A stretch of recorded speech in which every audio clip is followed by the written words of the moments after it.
Good morning student. मैं शुएब आलम आलम math classes में आपका स्वागत करता हूं।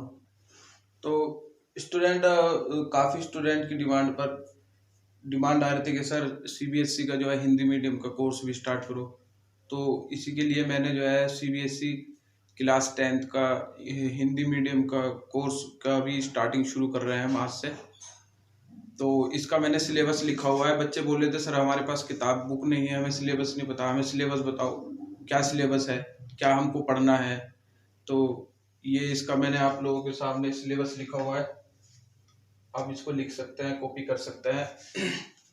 तो स्टूडेंट, जैसे आपको पता है कि इस साल जो है थोड़ा एजुकेशन जो स्कूल है वो इस टाइम डिस्टर्ब है। तो उसमें जो है जो बोर्ड की क्लासेस हैं, जैसे 10th है, 12th है, तो उनका सिलेबस थोड़ा पीछे रहने की उम्मीद है, क्योंकि छुट्टियां चल रही हैं और आगे भी थोड़ा बता नहीं सकते, कुछ कह नहीं सकते कितना हो आगे भी। तो इसलिए 10th और 12th के स्टूडेंट को जो है अपनी पढ़ाई को जो है कंटिन्यू कर देनी चाहिए, क्योंकि उनका जो है बाद में सिलेबस हो सके ना पूरा हो। फिर सिलेबस होने के बाद जो है प्रैक्टिस की भी ज़रूरत होती है, रिवीजन की भी ज़रूरत होती है, तो वो सब चीज़ें होती हैं। तो ये मैं स्टार्ट कर रहा हूँ आप आज से सीबीएसई 10th का हिंदी मीडियम का। तो इसमें मैं आपको जो है स्टूडेंट सारे कंप्लीट चैप्टर कराऊंगा। इसमें 15 चैप्टर है, सारे कंप्लीट चैप्टर कराऊंगा आपको। इसकी चैप्टरों की हर चैप्टर की पूरी डिटेल बताऊंगा। फिर उसके बाद एक्सरसाइज भी मैं आपको पूरी कंप्लीट कराऊंगा। एक्सरसाइज में जितने क्वेश्चंस होते हैं वो सारे मैं आपको कंप्लीट कराऊंगा, और बहुत सिंपल वे में, इजी वे में। तो आई होप आपको सब समझ में आएगा। तो बस आपको जो है कंटिन्यू रखना है, और उसको जो है थोड़ा घर पे रिवाइज करना है, और बस मैं आपको पूरा कंप्लीट सिलेबस कराऊंगा। और इसके अलावा जो है स्टूडेंट, एक बात और होती है जो बच्चे पूछते हैं अधिकतर के, सर ये पढ़ने के बाद और क्या करना चाहिए हमें। तो इसको पढ़ने के बाद आपको कुछ नहीं करना है, आपको और कहीं नहीं पढ़ना है, और कुछ नहीं पढ़ना है, कहीं जाकर नहीं पढ़ना है या कहीं और नहीं पढ़ना है। आपको आपको इसी से ही पढ़ करके पूरा आपका सिलेबस कंप्लीट होने के बाद आप इसकी अच्छे से प्रैक्टिस करोगे तो आपके फुल में से फुल मार्क्स भी आ सकते हैं। तो ये इस तरीके से मैं लेके चलूँगा कि आपको जैसे कहीं और पढ़ने की कोई रिक्वायरमेंट ना पड़े। तो स्टूडेंट, आपको जो है ये बच्चे ज़्यादा क्वेश्चन करते हैं, सर ये पढ़ने से ही काम चल जाएगा क्या। तो इसका आंसर है हाँ, इसके पढ़ने से ही आपका पूरा काम चल जाएगा। आपको कहीं और जाकर कहीं पर पढ़ने की कोई ज़रूरत नहीं है। आप हम मेरे यूट्यूब चैनल्स को कंटिन्यू देखते रहिए, उसकी प्रैक्टिस करते रहिए। अब जब भी आप मेरी वीडियो देखो तो आप एक नोटबुक और पेन को लेकर के बैठिए, उसमें जो भी मैं लिखता हूँ उसको आप नोट डाउन करते जाइए, स्क्रीनशॉट भी ले सकते हैं। तो इसमें आपके सामने सिलेबस लिखा हुआ है 2020 और 21 का, जो है आपका सीबीएसई क्लास 10 सिलेबस मैथ का लिखा हुआ है। ये इसमें 15 चैप्टर हैं। वास्तविक संख्या है फर्स्ट, सेकंड इज बहुपद, तीसरा है दो चर वाले रैखिक समीकरण युग्म है, फोर्थ चैप्टर है द्विघात समीकरण, फिफ्थ है समांतर श्रेणियां, सिक्स है त्रिभुज, सेवेंथ है निर्देशांक ज्यामिति, एट्थ है त्रिकोणमिति का परिचय, और नाइन्थ है त्रिकोणमिति के कुछ अनुप्रयोग, 10th इज व्रत, 11 है आपका रचनाएं, 12 है वृत्तों से संबंधित क्षेत्रफल, और 13 है पृष्ठीय क्षेत्रफल और आयतन। और 14 और 15 मैंने इधर लिखे हुए हैं ऊपर। 14 है सांख्यिकी और 15 है आपकी प्रायिकता। तो ये आपका कंप्लीट सिलेबस है मैथ का। इससे बाहर कोई भी चैप्टर नहीं है और ना ही आपका आएगा। तो अगर आपने इसी सभी चैप्टरों को अच्छे से पढ़ लिया, अच्छे से प्रैक्टिस कर ली, तो आपको जो है अच्छा स्कोर कर पाओगे। तो इसमें जो है आप इसके लिख सकते हो, स्क्रीनशॉट भी ले सकते हो, और आप इसको बैठ करके भी लिख सकते हो। इसमें मैंने आपको जो है पूरा कंप्लीट सिलेबस लिखाया है, तो आप इसे लिख सकते हो। फिर तो हम जो है स्टार्ट करेंगे, चैप्टर नंबर 1 से ही स्टार्ट करेंगे, और हम सीक्वेंस में क्रम वाइज ही चलते रहेंगे, और फर्स्ट से स्टार्ट करेंगे फ्रेंड्स, और 15 तक हम खत्म करेंगे। इसमें मैं आपको कुछ एक्सरसाइज तो मैं कराऊंगा ही, एग्जाम्पल भी कराऊंगा, कुछ अलग से क्वेश्चंस भी कराऊंगा जो आपके बोर्ड में पहले पूछे हुए हैं, या कुछ ऐसे इंपॉर्टेंट क्वेश्चन जो अब आ सकते हैं, इस साल आ सकते हैं। कुछ ऐसे क्वेश्चन, एडिशनल क्वेश्चन भी मैं आपको कराऊंगा आपकी प्रैक्टिस के लिए। तो इसलिए आप जो है बेफिक्र रहें और इस चैनल को जो है ध्यान से देखते रहें। बस मेरी आपसे यही रिक्वेस्ट है कि आप इसे लाइक करें, शेयर करें और कमेंट करें। अगर कोई प्रॉब्लम हो नीचे तो सब्सक्राइब करें और बेल आइकन को प्रेस कर दें, जिससे मेरी आने वाली लेटेस्ट वीडियो आपके पास सबसे पहले पहुंचे। तो शुरू करते हैं स्टूडेंट। पहला चैप्टर है, यानी हम लोगों का जो पहला टॉपिक है वो है वास्तविक संख्याएं। तो हम उसमें पढ़ेंगे डिटेल से। तो स्टूडेंट, वास्तविक संख्याएं जो है आपने 9th में एक चैप्टर पढ़ा होगा, संख्या पद्धति, उसी से ही संबंधित ये चैप्टर है, वास्तविक संख्याएं। तो वास्तविक संख्याओं पे आने से पहले मैं आपको थोड़ा रिकैप करा देता हूँ 9th में आपने क्या पढ़ा था, और उसी से ही बेस, ये आगे से सब रिलेटेड उसी से बेस है, पीछे वाले से ही रिलेटेड है आगे वाला। जो अब आप 10th का सिलेबस पढ़ोगे तो आपको पीछे का थोड़ा सा अच्छे से ध्यान होना चाहिए। तो वास्तविक संख्याएं को पढ़ने से पहले आप लोगों ने संख्या पद्धति पढ़ी होगी 9th में। उसमें सबसे पहले नंबर जो होता था वो होता था प्राकृतिक संख्याएं। प्राकृतिक संख्याएं, शायद आपको कुछ याद आ रहा हो। प्राकृतिक संख्याएं क्या होती थी स्टूडेंट? प्राकृतिक संख्याएं वे संख्याएं जो 1 से अनंत तक जाती हैं, और इन प्राकृतिक संख्याओं को हम इंग्लिश अल्फाबेट के कैपिटल लेटर एन से डिनोट करते हैं। तो क्या होती है स्टूडेंट प्राकृतिक संख्याएं? n इज इक्वल टू, जिन्हें काउंटिंग नंबर भी बोल देते हैं, 1 2 3 4 5 6 7 8 डॉट डॉट डॉट अनंत। कहाँ तक जा रही है संख्याएं? अनंत तक जा रही है। अनंत तक जाने का मतलब ये संख्याएं बहुत ही दूर तक जा रही है। हमें ये नहीं पता कि ये संख्याएं कहाँ पर जाके किस एक ऐसे बड़े नंबर पे जाकर ये खत्म हो रही है, यानी ये संख्या खत्म नहीं हो रही है, चलती ही जा रही है। हाँ, ये संख्याएं हम ये बता सकते हैं कि ये संख्याएं 1 से शुरू हो रही हैं और अनंत तक जा रही है। इनमें आपको अगर कोई पूछे कि सबसे छोटी प्राकृतिक संख्या क्या होगी, तो आंसर होगा आपका 1। अगर आपसे कोई पूछे कि सबसे बड़ी प्राकृतिक संख्या कौन सी होगी, तो आप क्या होगे कि डोंट डिफाइन, यानी हमें पता नहीं है इसके बारे में। तो ये होता है हमारा प्राकृतिक संख्या। दूसरी होती है पूर्ण संख्याएं। पूर्ण संख्याएं, पूर्ण संख्याएं भी जो है प्राकृतिक संख्याएं से ही मिलकर बननी होती हैं।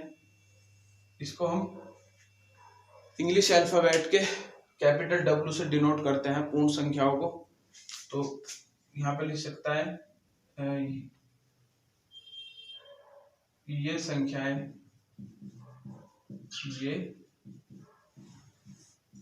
संख्याएं 0 से, शून्य से शुरू होकर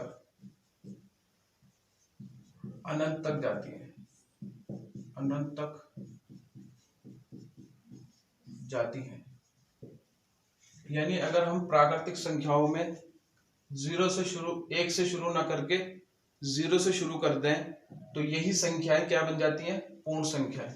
इसको किससे डिनोट करते हैं पूर्ण संख्याओं को? Capital W। W equal to 0 1 2 3 4 5 6, ऐसे ये कहाँ तक जा रही है संख्याएं? अनंत। ये अनंत का सिंबल, साइन होता है। तो यदि प्राकृतिक संख्याओं को हम 1 से शुरू ना करके 0 से शुरू करें और बाकी सब संख्याएं वो ही हैं, तो ये सब संख्याएं क्या बन जाती हैं? पूर्ण संख्याएं। अगर आपसे कोई पूछे कि सबसे छोटी पूर्ण संख्याएं कौन सी होगी तो आंसर होगा 0। कोई पूछे कि सबसे बड़ी पूर्ण संख्या कौन होगी तो आंसर होगा नॉट डिफाइन, यानी नहीं बता सकते, क्योंकि ये संख्याएं बहुत दूर तक जा रही है, इनमें कहीं भी एंडिंग पॉइंट नहीं है। तो अब तीसरे पे चलते हैं स्टूडेंट, पूर्णांक। तीसरा है हम लोगों का, जो तीसरा है वो है पूर्णांक। पूर्णांक क्या होता है? पूर्णांक को किससे डिनोट कर देते हैं? इंग्लिश अल्फाबेट के Z से। तो यहाँ पे लिख देना सभी पूर्ण संख्याएं, सभी पूर्ण संख्याएं और ऋणात्मक संख्याएं, और ऋणात्मक संख्याएं मिलकर पूर्णांक बनाती हैं।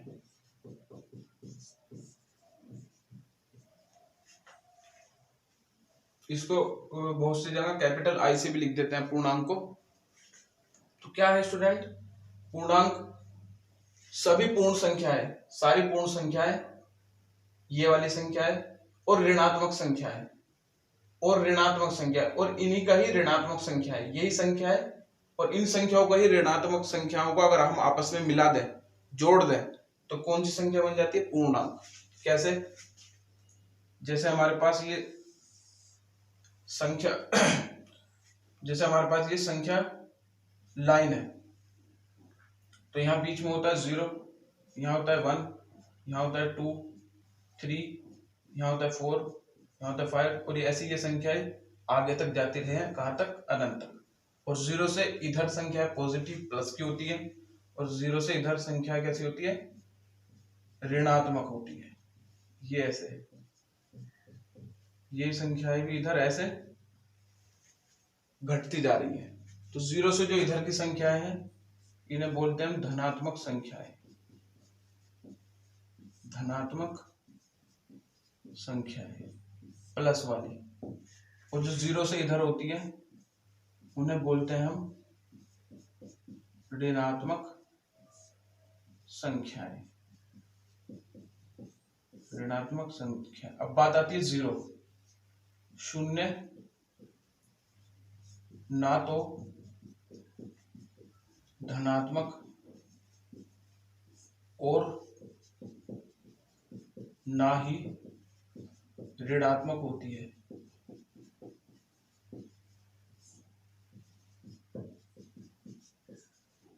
ये होता है पूर्णांक। सभी संख्या क्या कहलाती है?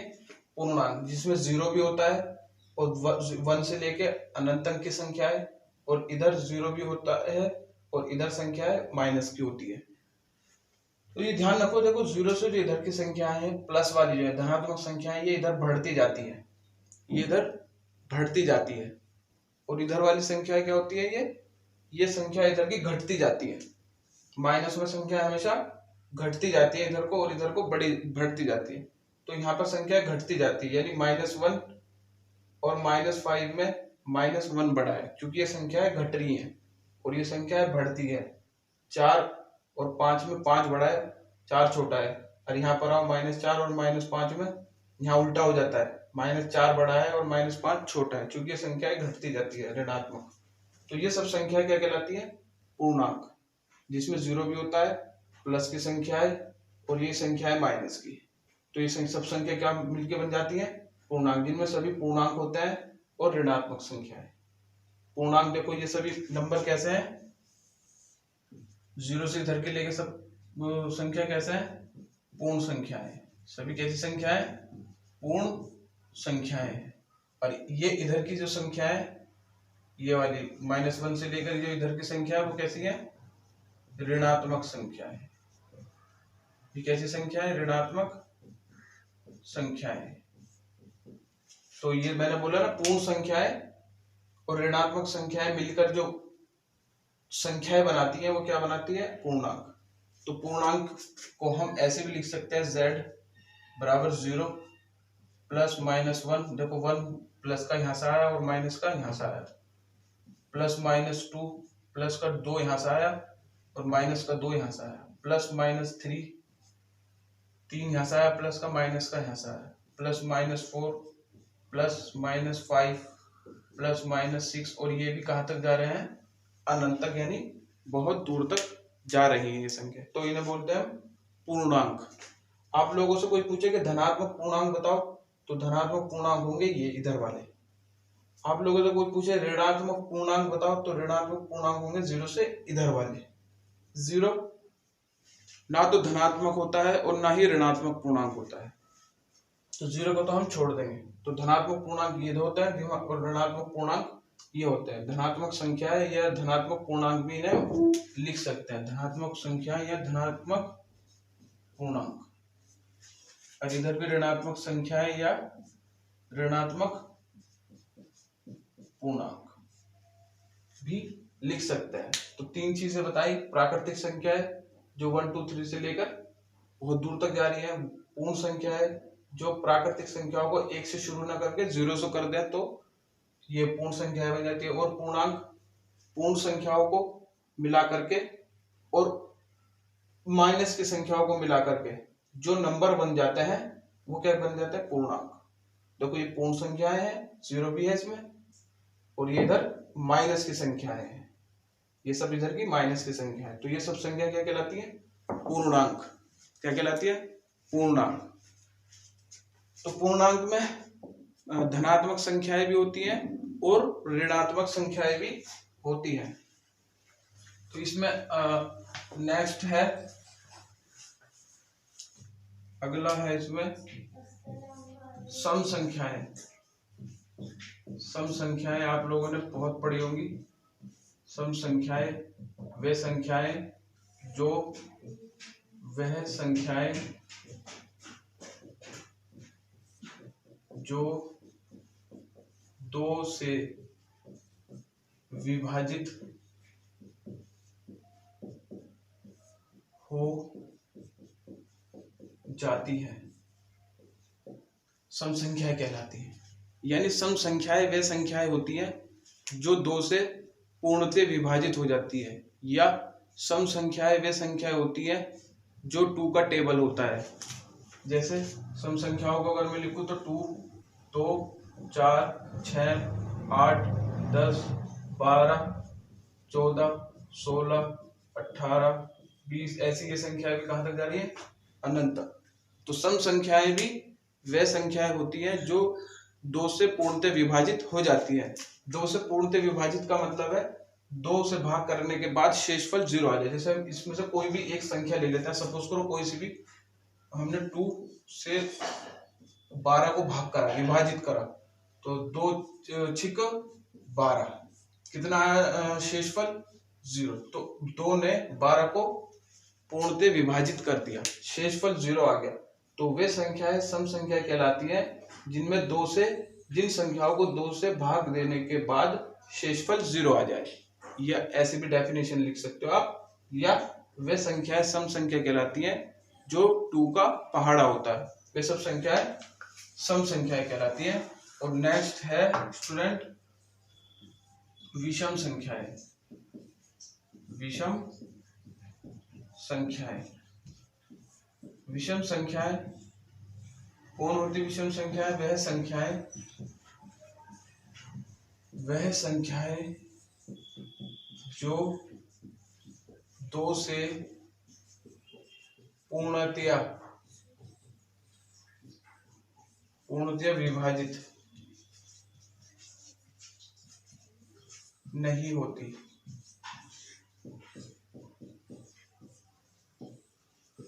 तो इन सब संख्याओं को छोड़ करके, ये वाली संख्याओं को छोड़ करके जितनी भी संख्याएं होती है सब विषम संख्या कहलाती है। जैसे 1, 3, 5, 7, 9, 11, 13, 15, 17, 19, 21, ऐसी बहुत सारी संख्याएं जो अनंत तक जा रही है।